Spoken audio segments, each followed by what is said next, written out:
Psalm 83, verses 13 and 14, and verses 16 through 18 says, "O my God, make them like the whirling dust, like chaff before the wind, like the fire that burns the forest, and like the flame that sets the mountains on fire. So pursue them with your tempest, and terrify them with your storms. Fill their faces with dishonor, that they may seek your name, O Lord, that they may know that you alone, whose name is the Lord, are the most high over all the earth."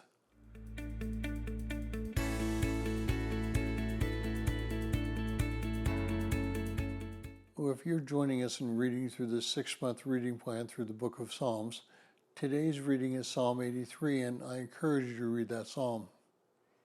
Well, sometimes bad things happen to people so that they'll refocus on what is really important. This goes for both those who have a relationship with Christ and those who need a relationship with Christ.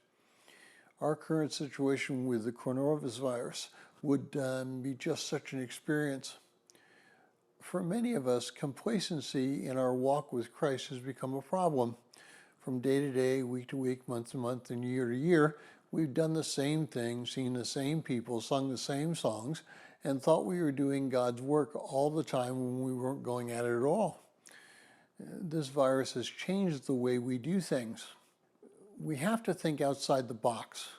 We're no longer content with going to church on a weekly basis. We can't be content with that. Reading our Bible occasionally, we can't be content with that. And praying prayers that have no meaning, we certainly can't be content with that.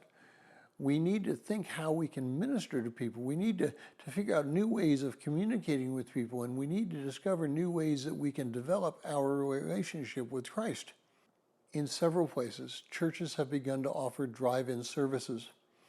Now, this actually occurred once in the 50s and 60s with drive-in movie theaters being the churches, but now with the technology, we have people who can listen on the radio while they're parked in their church parking lot.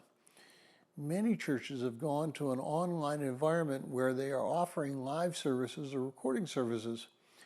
In some churches, groups are getting together with Zoom or other online services so they can actually see and talk to one another. But how can we reach out to those who are not church members or church goers with this type of technology? How can we show others that God is the Most High if they do not know anything about Him in the first place?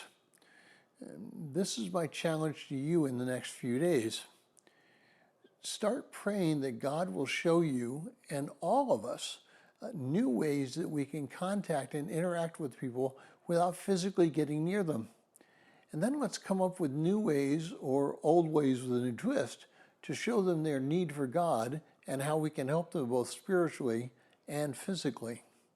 And if you would like a PDF copy of this entire reading plan, please send an email to phineasjacobus@runningtohim.net.